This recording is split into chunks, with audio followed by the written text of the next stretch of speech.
Hi, everyone, and welcome to the I Am Landscape Growth Podcast, where entrepreneurs help entrepreneurs grow faster, better, and stronger in the green industry. From leadership to sales to recruiting and operational excellence, we cover the topics holding entrepreneurs back and share how to get past those bottlenecks with the best in the industry. I'm your host, Rob Murray, co founder and CEO of Intrigue, a digital marketing company focused on helping landscape companies grow. So sit back and enjoy the show.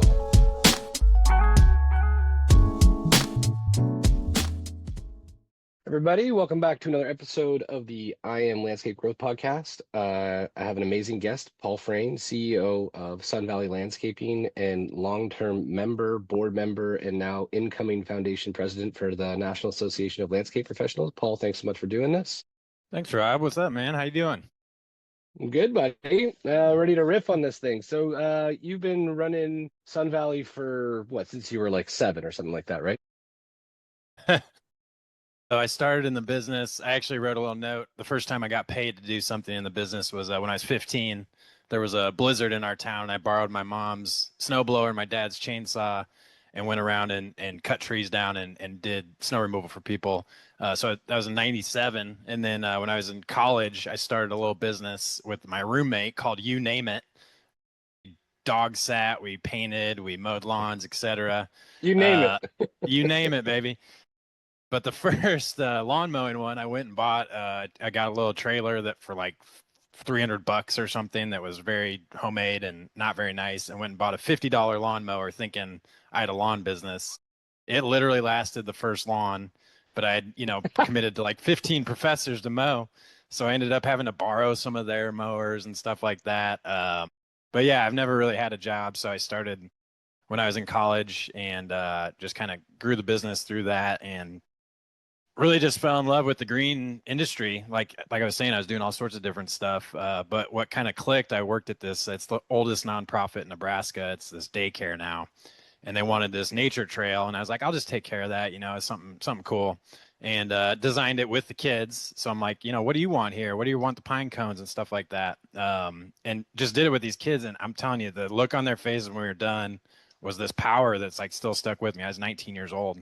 But this kid's like, can I plant stuff in my yard? And I still remember looking at him over the fence. And I was like, man, plants are awesome, aren't they? And we grew tomatoes and stuff there. And it just had me fall in love. And I've had so many experiences like that with just the power of the outdoors. And that kind of kept me going. So, but yeah, happy to take it from there. But that's how I got started, basically. So Yeah, that's cool. And go now. And where are you guys at today? And like, what's the focus of the business? Yeah, so like I said, started in college. I still tell this story to my team. I graduated like cap and gown and all that. Most of my friends were going to work at like Berkshire here in Omaha, Fortune 500 companies. Literally, I take off my cap and gown. I had lawns to go mow. I had 3 employees that day I graduated, and they weren't the most reliable back then, so we were behind or whatever. But yeah, so just started and grew it up from there. We experimented a lot. I had my dad and my mom in the business until we got to about $1 million of revenue. My mom was my first landscape crew. My dad was an engineer from Kiewit who constantly reminded me that I didn't have all my costs in the jobs. Like your truck costs $50 a day. I think we argued about that for 5 years, and took me 25 years to realize he was right. He was right. Yeah. He was right. But I know you've had Ashley on here, and that was like right when we were at $1 million, and there was definitely a turning point. So we had done, it was 2007, I think, like $750,000 of revenue up till like December 15th. We ended up at $1 million because we got this crazy blizzard for about a week. There was 2 different blizzards that happened.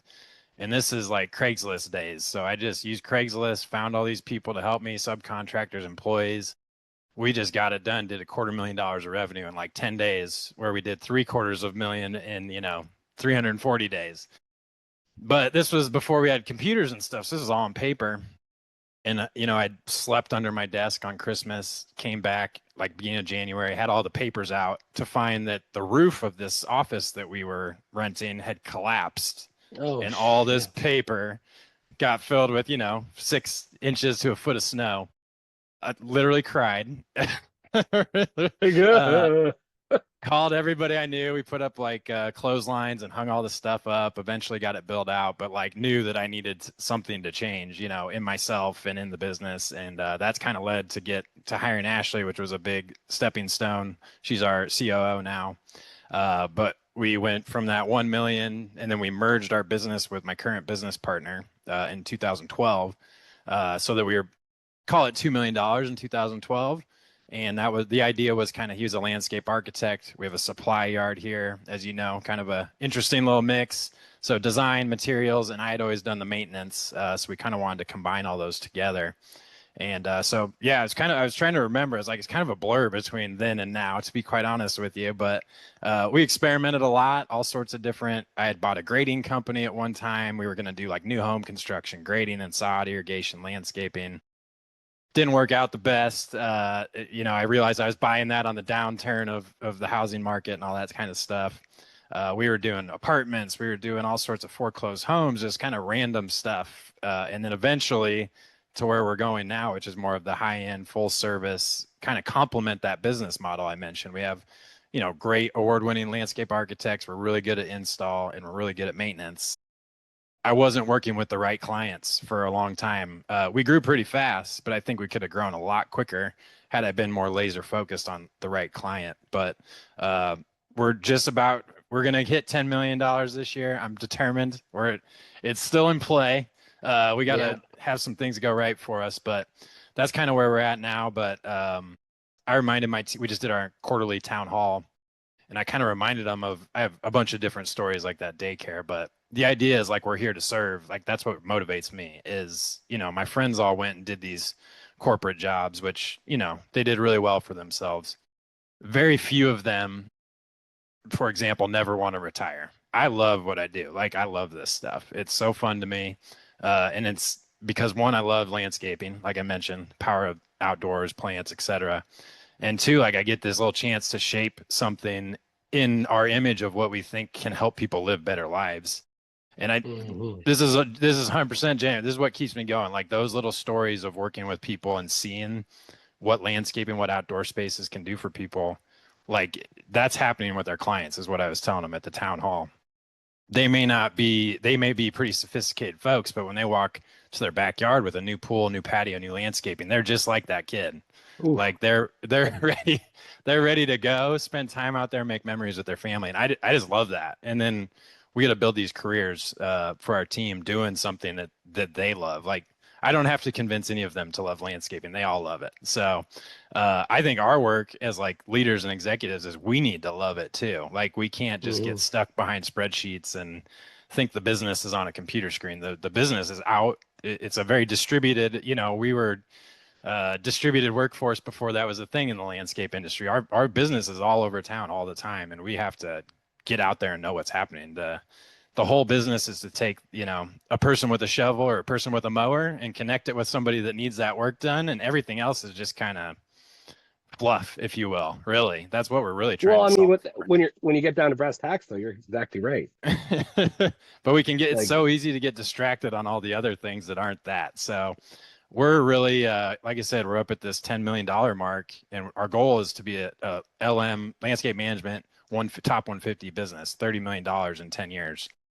And ironically, I don't think it's going to be the business. We're pretty good at business administration stuff. We have our stuff together and we use the right tools. I think it's going to be being excellent out in the field and serving our customers with like a sense of hospitality that very similar to a fine dining restaurant. There's lots of places that have good food, but if they make you feel a certain way when you leave, you tell everybody. And that's what we really are yeah, trying to do.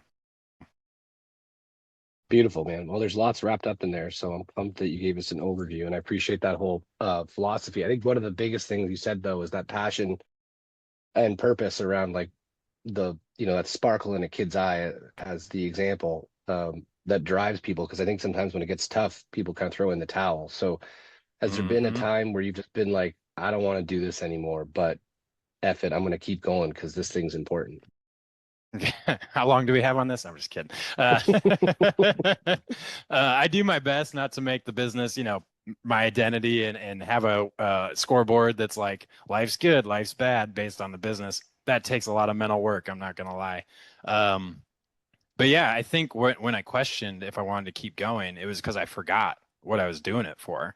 And I think that Mm, that is what happens to a lot of people in life. My wife's a nurse anesthetist, and I remind her all the time of like this beautiful thing she gets to do at a very stressful moment in people's lives.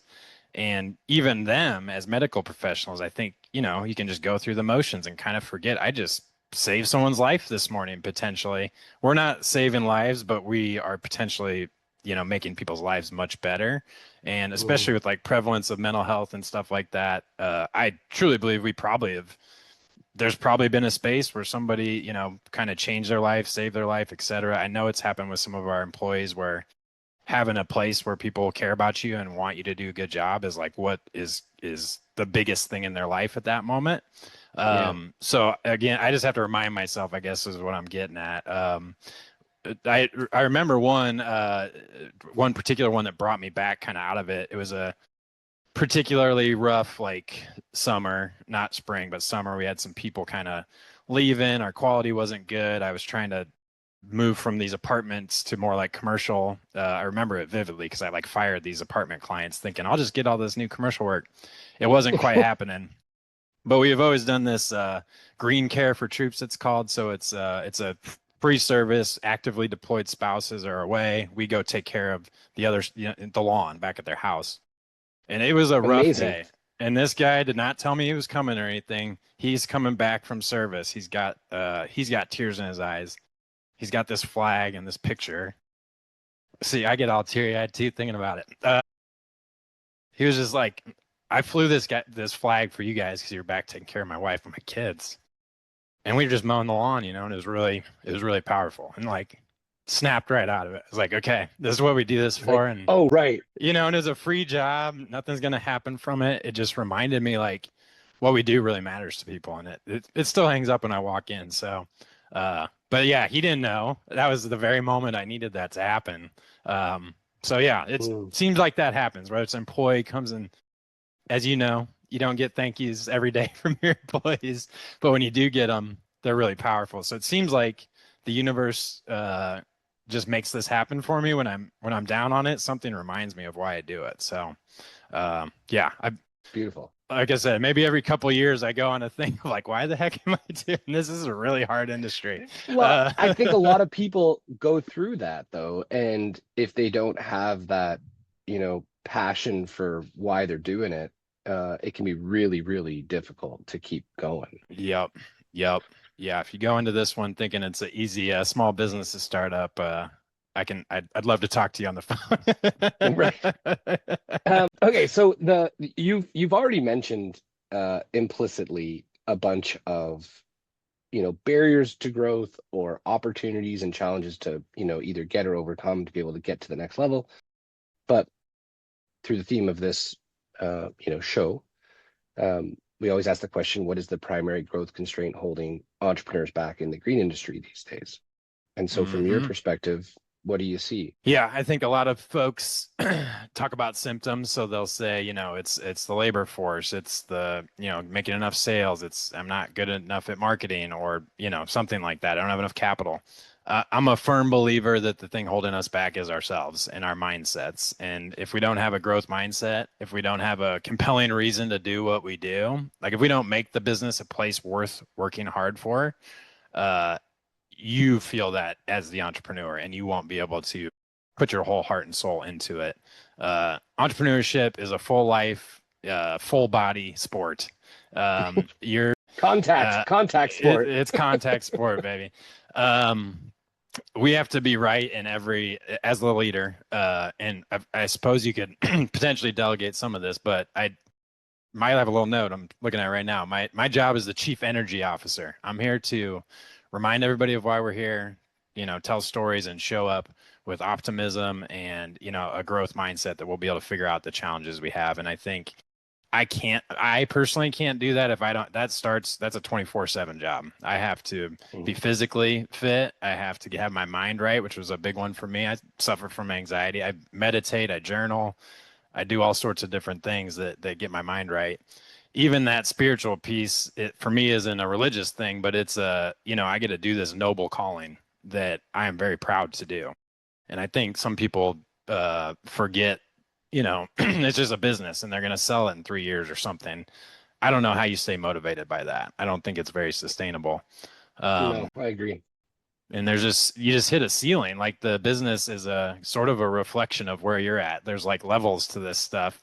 I feel like I'm kind of in a way hitting a ceiling right now, and I know to get to 30 million, I gotta, if it's simple math, triple my capacity, but I need to get myself to the next level for the business to get there, and I have to be where it starts. So Vern Harnish, you've probably read many of his books, but he's on this little video series right now. Actually, the biggest I just when constraint you in when you spoke about it, I was like, yeah, keep going. Sorry. I was kind of thinking that he puts this video out. He's of course big on health and stuff like that. But he started Entrepreneurs Organization, as I'm sure you know. And the reason he started it is because one of his good entrepreneur friends killed himself. And he wanted entrepreneurs to have a place where they have folks that understand them. And that is really hard. My wife loves me more than anything. It's not possible for her to understand what this is like, that, this thing you created, like it didn't exist. People come show up and work at it. 75 people in our case, that's 75 families literally that are dependent on this thing I just made up in my head. It's not like some institution.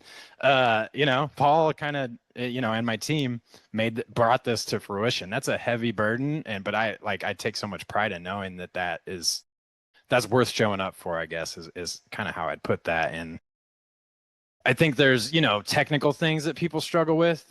E-Myth is a great book, but there's a lot of folks that just get stuck in the technician phase of like, Hmm. I'm really good at doing the landscaping, which I think you can do that if you're also really good at picking somebody that can be the leader and the driver, but you probably can't do both those at the same time. And there's some sort of, mental energy or limiting belief or whatever. And most common, it's that nobody can do it as good as I can, or there's a trust factor of some sort. Like if I do this and we fail, they're just they have like a limiting belief that is holding them down. And that's the beauty of the growth mindset, is like all of our challenges we can overcome if we get Hmm. our head around it. So I mean, I see it all the time. I talk to people all the time. I was mentored so much through NALP that try to give it back, to mentees. And it's funny, the first call, I'll just ask them about their personal habits and stuff. And they're like, why? I just need to know like how you do an estimate for a big snow removal job. And the core thing after a couple months is like, oh yeah, you're right. I'm just like not fully in this with my mind and spirit. And once that clicks, they just take off. These kids now are way smarter than I was. I don't know. They do much better than I did. It took me too long to figure this out, but it's all good. Now I can tell people so they can do it sooner. Oh, that's cool. I mean, the NALP thing we'll come back to because I think there's a lot of folks either that are part of it or aren't that aren't necessarily taking advantage of like what's available. And it's not even Mm-hmm. necessarily the programming and the events, which mind you are all awesome, but just the network of being around people. So I'll come back to that one for sure. Yep. Yep. Um, there there was something that we run into all the time. Is folks, you said symptoms, right? They're like, labor's tough, no one stays.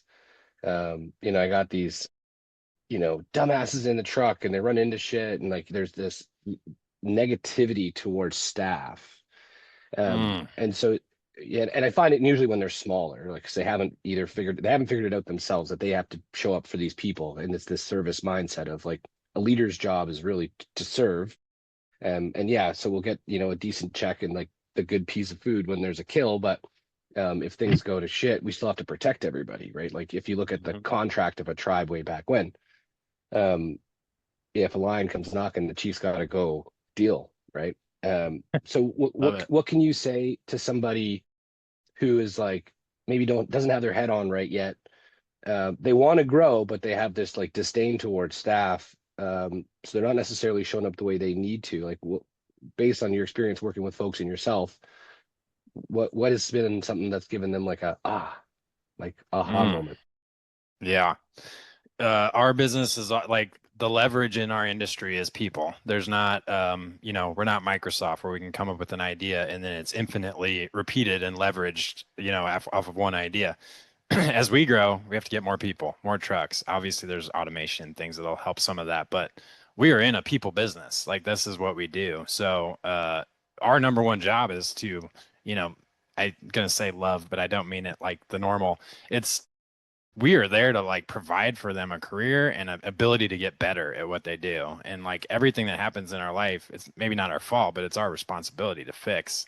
That's the that little sentence is the part I think that separates folks is it's somebody else's fault instead of it's my responsibility to either, train them or, give them a compelling reason to do better or find other people. Right. Usually in Right. those situations, I find I'm like, well, have you talked to them? Have you trained them? Have you, done anything? Almost always it's like we haven't even sat down and talked. We're too busy. And it's like, what do you expect's Mm. going to happen? You threw them a truck and some mowers. That's just the way it's going to be. You gotta sometimes it feels like you're going slow, and this happens to me too. Like I got to get the foundation right of what we're here to do. Like I know it seems like a lot of work to do a mission and values and vision and all that stuff, but if you don't know where you're going, how the heck is anybody else going to know where they're supposed to be going? And I think survival mode's a tough thing to get out of. Like it really is. I see it with our managers who are managing their team. They can't even see, past that. It creates a tunnel vision that it just Mm. limits what you're even seeing. And at that point, you just start blaming other people. And so, yeah, I think it's like a pause. What is the EOS one they call a clarity break? Like sometimes 1 hour, like under a tree with no phone, like use a notebook or something. I might sound weird. I use a shower because it's the one place that's like a sacred place. I need to like sit and think and be present and like really start with a clean sheet of paper. And it's funny like how hard that 1 hour seems for people, and like I truly think they'd get a long ways if they did 1 hour. Imagine if they did one day or something like that.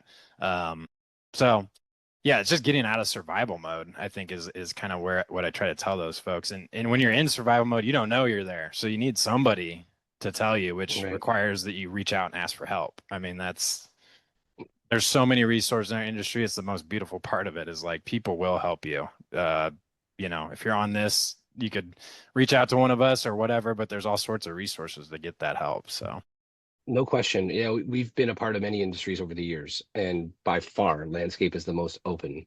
yep. Sharing networking resources, even locally, people even locally that are like legit competitors are still like, hey, how you doing this? What are we doing? How can we make it better? It is a Mm-hmm. special thing. Yep. It's funny you say that about those folks that are in that survival mode and that hour or moment of clarity or hour of clarity for a clarity break, and this idea of like slow down to speed up. Mm-hmm. Um, and then there's the other cliche of like, if you want to go fast, go alone. If you want to go far, go together. And I've heard all these things. I would consider myself well studied. And for years, I was just like, if I slow down, that means I'm slowing down. I don't know how that Mm. speeds me up. So I don't know what these people are talking about, but all of the best leaders I've ever looked up to have all said it in some shape or form. Mm. And then it finally dawned on me, and it was something about sports coaches and how sports coaches always come to the first day, like a Monday, prepped for their team and the week. They have a plan in place, and then they're going to communicate that plan so everybody knows what's expected of them. And I was like, oh, I have to slow down to build the plan so I can communicate clearly and stop expecting people to just think the way I think. Uh-huh. That I'm still learning that one. I think I almost got there. They don't all think the same way. Yeah. But they don't have the Uh, same, I know you read 100 books, you've been in many businesses. Like we have to remind ourselves we have a unique circumstance, and we're here, like we are acting just like our background.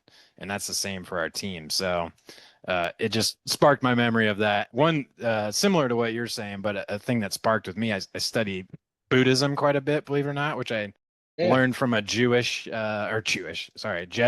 priest when I was going to college. He taught me it because he's like, this is actually kind of what gets my mind right. But beginner's mind is a very simple concept, but that clean sheet of paper, if you're like, okay, what do I write? I would say do the 5 whys, which is so generic, but it's so powerful. Like by the time you get to the fifth why, you're like, oh, I didn't plan Monday at all. Like we were just going to show up and wing it or whatever. You know what I mean? So that's the spark that helped me was that beginner's mind piece. And I named my daughter, her middle name's Grace. And to me, that means like no judgment, fresh view on the world every morning. And again, you can tell I have a lot of mental things that I use. It's so powerful to me, that concept, that I named my daughter after it. Yeah, it's awesome. Yeah, it's interesting you say that too. I mean, I have it tattooed on my arm, literally right there I in forgot Latin. about Um, that. but I find it. So I was training the team because there was just a bit of like resentment boiling between two groups. Turns out though, the root cause of it all was that they were all trying to help each other without telling them that they're trying to help each other. And so we got that all sorted out, which was just beautiful. But then we talked about the idea of like, love and grace. If we start from a point of love and grace for everybody, it's a really Mhm. easy place to move forward, and everybody bought into that. But the hard thing was having people give themselves grace first, Totally. Yep. It's the and hardest and so one, man. that's what we're. I mean, that's one of my main priorities right now is to help people understand that the human condition is flawed and it's okay. Yep. Um, anyway, that's beautiful. So, okay, you going back to business stuff, obviously though, is very much related to um the whole person. Because to your point, if you don't have the energy as a leader, if your mind isn't right, it's really difficult to lead a group, let alone build a business that people want to come to. Um, Hmm. so there was one thing though that you said, you're like, hey, we could have grown probably a lot faster or maybe more efficiently if we had become more laser focused on the right type of customer. We hear Hmm. it all the time. I mean, we're biased because we're in marketing and sales on behalf of all of our landscape clients. So we've got a pretty good handle on the process to help build focus on customer acquisition, but segmentation, blah, blah, blah. But what people hear it all the time when they're at these talks. I go to all the talks, not all of them, but I go to lots of talks at all these different conferences to listen to what everybody's saying in the industry. And rarely do people break down what does it actually mean to get laser focused? Like what kind of customer did you go after? How did you go do it? And so what was it for you in terms of like making that click? Like what clicked to make you focus in on that high end customer the way you've done it? And what was kind of holding you back before? Hmm. Have you ever seen that meme, the like Jedi and the idiot or whatever, and it's like a chart? You ever seen that? I It's don't think like so. the dummy guy. He'll say, "Just build your business for your core customer." And then in the middle is this person like, "Yeah, but what about all these people that call? And what about my friends? And what about that opportunity over there?" And they're like, "Mine's really busy." And then the Jedi on the other side is back, on that same line saying, "Just build your company to your core customer." And I can't remember. I think it was I was listening to Founders in the Michelin Brothers because they kind of created the wheel, literally. Is really Right. interesting story. They built all the like Michelin guide and stuff to get people to drive more, so they wore out the tires. But they had a similar thing, whereas like we could build bike tires, we could build auto tires, we could build truck tires, and the one brother's like, we are building the best car tires, and that's if other people want to buy our tires, that's fine. But we are. They talk about concentric circles. So the core is this car, and we're going to get them on the road and teach them about the best restaurants to go see, etc. If other people end up using our tires, that's cool. For how that translates to landscaping is we're going to do like this full service high end where we just take care of everything. So we're going to mow, we're going to do your bed maintenance, we're going to plant your flowers, do your irrigation, do your fertilizer, etc. But you end up with all these people that I just want the bed maintenance, I just want the flowers, I just want the, yada yada. We have to build the system around that full service. So an example is like when we go do a site audit, even if we don't mow their lawn, we're going to talk about their lawn. We only build it for this core customer. If other folks happen to like it and want to, kind of pay for that extra touch, then they're welcome to do that. But it was more like tying, like I was talking about, the business is tying a shovel and a person that needs a hole dug. If we can just pick what customer wants the things, we pick people. We're like this particular person, Karen is one of them, literally, and Mary Jo. They don't want to worry about it. They want to have a space for their family. They want to entertain. What would that person need? And we created this list of services, and that's our target customer. So it is highly correlated to, home value and residential. Let's just be honest. You need a nicer, higher end home to do all these services. but like the approach that we use, which is really high touch. I tell my account managers, you should know their garage code. You should definitely know when they're, out of town, and you should go stop over there and bring their stuff up to the house. What was hard for me was like, I always knew I liked to do that, but then I'd be like, yeah, but that person over there just needs their lawn mowed and they're just right down the street and it's fine. But what happens is you build the system to do this certain type of work, and now this other person doesn't even want it, and like you're not leveraging your team. They could do Mhm. 100 of those high-end homes if that's all they did, but they can only do 50 of those high-end homes if they also have 200 random other customers. Yeah. So it's kind of similar to the like slow down to go faster thing in a way, to get the most leverage out of somebody. And by that, I mean like how much revenue they can manage, etc. You kind of got to focus it in, which is super counterintuitive because you think more is better. And it's really not. And that's what I've learned from like these customers. Like Frank Mariani is great mentor to so many, but me in particular, he's like, Paul used to do all that stuff too, but like I just had to start doing it. He used a minimum price to get there. Like basically they're gonna pay for full service even if we don't do it. So they Right. just self-select. He's like, that was really hard for me. Like that took me 5-10 years to put that into place. Um, so yeah, it's like what it actually looks like, I think, is more like almost courage and faith a little in some ways. And then obviously you have to build your marketing around it. You have to build your management team around it. We only recently split the business up between commercial and residential, which in hindsight was crazy. We had this Right. manager who has like 7 crews, and the crews even did some commercial, some residential, and they couldn't get to know their customer, and like it was just slowing us down. And as soon as we made it so this crew just does commercial because it has the same scope of work, the manager manages the same properties no matter what type of work's happening. um, the closer we could get to the customer, the better that we focused, if that makes sense. Yeah, um, for we're sure. we're still on this journey, to be quite honest. We still have some fertilizer clients, for example, because I look at the gross margin, I'm like, why would I get rid of that one? But it's at some point you gotta make these decisions. And I'm always like fascinated by some of my friends in the industry. They're just like, I just kind of fired all my residential clients one year and I just started to just do commercial. I'm like, how did you get the bravery to do that? Uh, so I'm still working there, and we want to do. Ashley said it the best. Our CEO, she's just like, we want to do the nicest properties within a 50-mile radius, and that's going to be some really high-end estate type residential, and then commercial. But those are our clients, which still isn't laser focused, probably enough. But we're segmenting the business to be, residential kind of like runs their own business, commercial runs their own business. So, in a way, they're their own entities, and divisionally. So it's a journey. I don't know if that answers it for people, but it's like, No, for sure. Well, it does. It does for sure. I mean, the idea though that I think you layered into this idea of core customer is like, what's the ideal service list look like? And yep. and then you stated also the idea that like, by having people that aren't part of that service mix, that's a distraction and people can't do as much because you get really good at doing this. And that's where I was saying like when you target the right customer, yeah, it's good from a positioning and marketing point of view because then you become more relevant to the person that you want to work with. But I think a lot of people miss the idea that because you can operationalize and systemize the way you're delivering said service, the whole company becomes more efficient. And one of the things we were worried about, or people told us, we're like, well, if we just do landscaping, isn't it going to be boring? Like we're just doing the same thing again and again and again and again.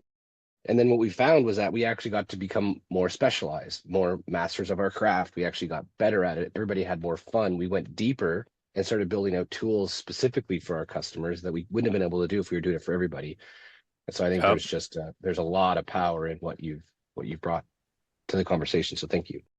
Yeah, I tell my team too, like because we're, believe it or not, still getting our morning routine fully dialed in. And, I have a pretty high expectation for it, but we were still doing some kind of silly things, and we weren't like a train. The trains weren't all perfectly on time.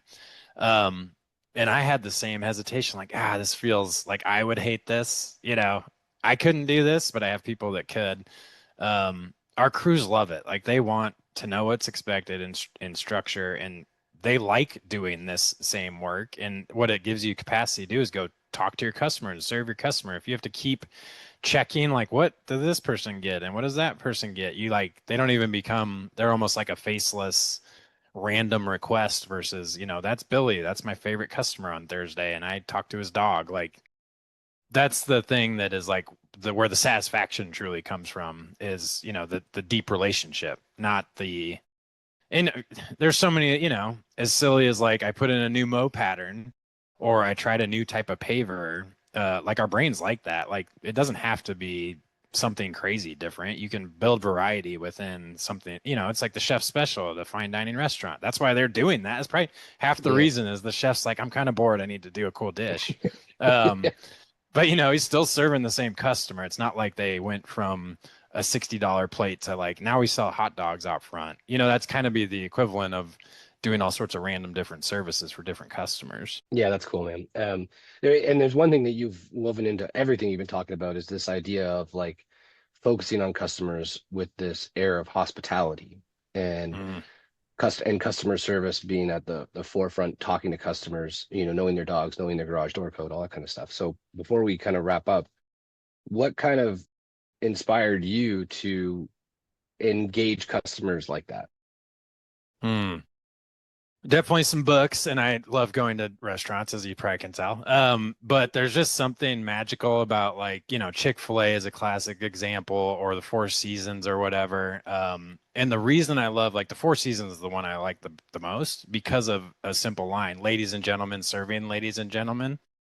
Inherent is in that is you trained your folks to empathize, anticipate other people's needs, and then you show up in a certain way. Like if I'm going to serve you, I'm going to show up the best, as my best self, and I'm going to understand you. And instead of life can just become about you so easily. And so Easy.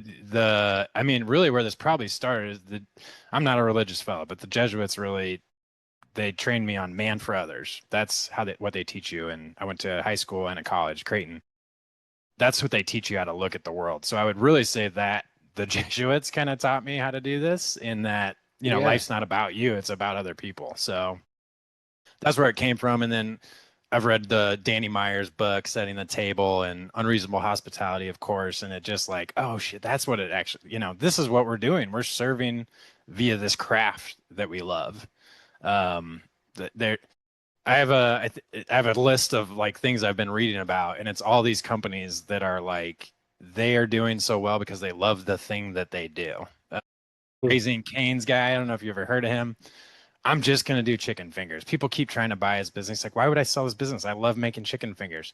He'll go work on the line. Like his favorite thing to do is go work the drive-through. He loves doing fast food chicken fingers. And like somebody in the world they're probably amazing.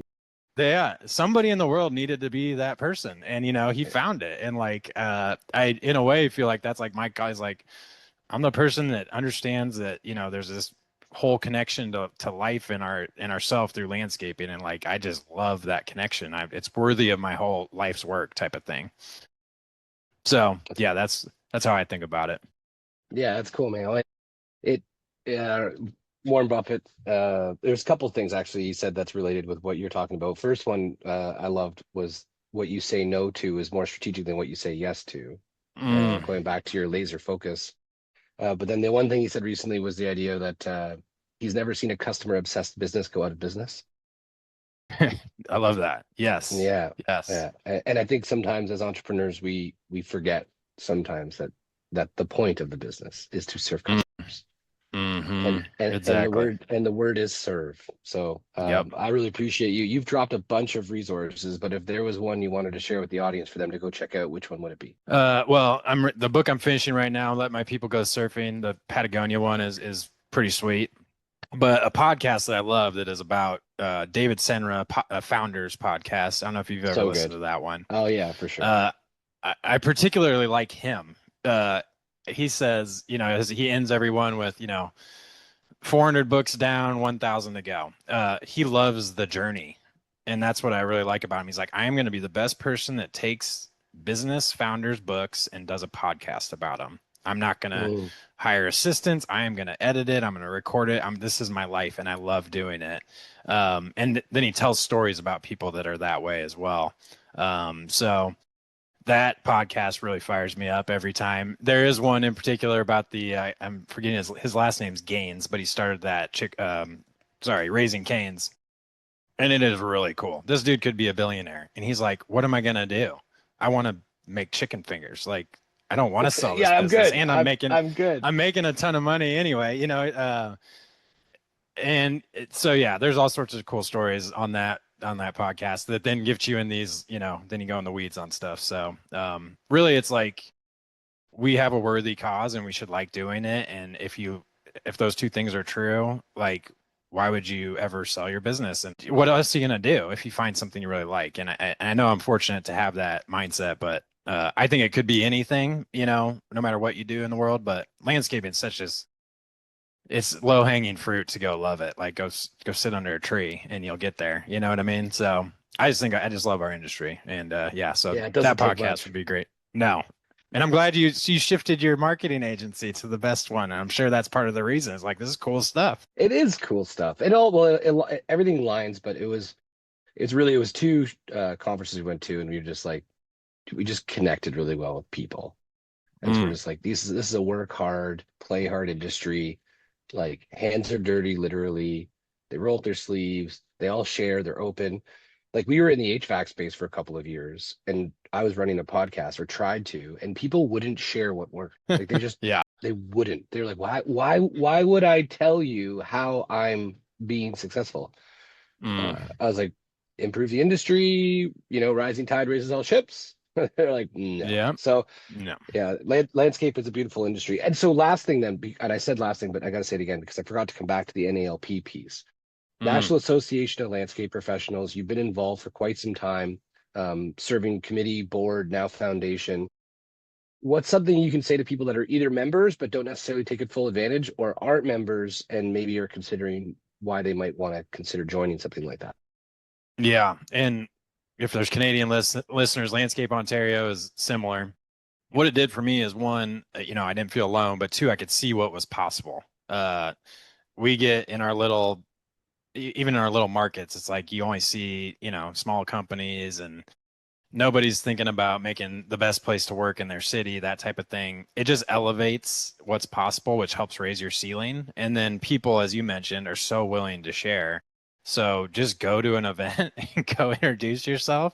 It's weird. No one believes me, but like I've seen it at and bars are a pretty good place to go. I'm not gonna lie. But Yeah. anywhere on the trade floor in an education session, as I send my team, they just come back with, I have all these people's phone numbers and they do exactly what I do. And did you know they do it this way? And there's this, I don't know what it is. I've only worked in this industry, so it feels kind of normal to me. But if you just Right. show up and go say hi, you're gonna it will change your life. I'm convinced of that. I was lucky enough to serve on the board next to people running businesses doing nearly $1 billion of revenue all over the country. And they're like my close friends now. When I was in San Diego, as I was telling you, I went and saw 3 landscape friends. Right. I don't know. It's just it's something cool about it. And yeah, I think you're limiting yourself and you're limiting your fun if you don't go meet other people in the industry. So yeah, No doubt. that'd be my shout out. But NALP event, there's the one in Phoenix this year coming up in November. So come see it, shoot me a note, I'll show you around. Yeah, you're speaking, aren't you? Yeah, Ashley and I are speaking. You'll have to come watch because it's going to be a little controversial probably. We're I'm in, talking I'll be about there. we're going to have a few stats around. I've been thinking about sustainability a lot. Sorry, I know this was supposed to be the last thing, but No, you're good. You're a good. little primer. Our industry is moving to this, like, let's just get H2B people, in which I love H2B people. It's great. We don't use that. We try to, use our local workforce. The thing we're just forgetting is like the people aren't a cost to minimize. The people are here to do they are the company. And so a living wage, benefits, things like that, which you mentioned, customer-centric businesses, Costco, for example, was one, and I know Charlie Munger was a big fan of. They said their secret sauce is we pay our employees a lot. Like that is their secret sauce. They all make living wages, etc. So we're just going to come in a little bit with like, because we have done a really good job to reduce our turnover and have an excellent team. And it's, starts with generosity, and which lets you have higher expectations of people too. But yeah, there's all sorts of talks. That's ours, is about culture and thinking about sustainability from your employees' standpoint. And then, yeah, the foundation is the part I do, and we do scholarships for horticulture students. So it's pretty cool. Skills USA version for landscaping. We actually have a video game on Roblox of landscape design. So just trying to get, kids and stuff involved, which doesn't take much. You get a kid outside, they love our industry already. So, but yeah, come see us, and people can reach out to me or Ashley or any of us. We'd love to meet new people and show them around. Awesome. Thanks so much, Paul, for doing this. Everybody else for listening to another episode of the I Am Landscape Growth Podcast. Thanks, brother. Hey, everybody, thanks for listening to the I Am Landscape Growth Podcast. If you're listening to this and you're under $1 million in revenue, we have a roadmap just for you. It's all about going from 0 to $1 million as a landscape business. It's called the $1 million Landscape Growth Strategy Roadmap. You can get it for free, absolutely no strings attached, at intreatmedia.com/roadmap. We work with hundreds of landscapers, we've interviewed thousands, and we've compiled all the foundational skills required, tactics and strategies to go from 0 to $1 million. It's broken down into 5 simple principles that we've compiled from all the people that are the best in the industry, as well as sharing, stories from our own journey getting to $1 million at Intrigue. And so if you're interested and you want to check it out, intreatmedia.com/roadmap, and then you'll get the 0 to $1 million landscape growth strategy that'll help get you over $1 million. At the end of the day, getting to $1 million is kind of on your shoulders as an entrepreneur. We work with some people under $1 million, but for the most part, our clients are over $1 million in revenue. So we're trying to do whatever we can to help people get there. And then once you get there, if you're looking for some more help, we want to get to 5 or 10, then that's kind of where we come in. We can generate you a bunch of awesome leads. But until then, if you're trying to get over that $1 million hump, check out intreatmedia.com/roadmap. You can grab it, download it right now. It's completely free. Hope it helps.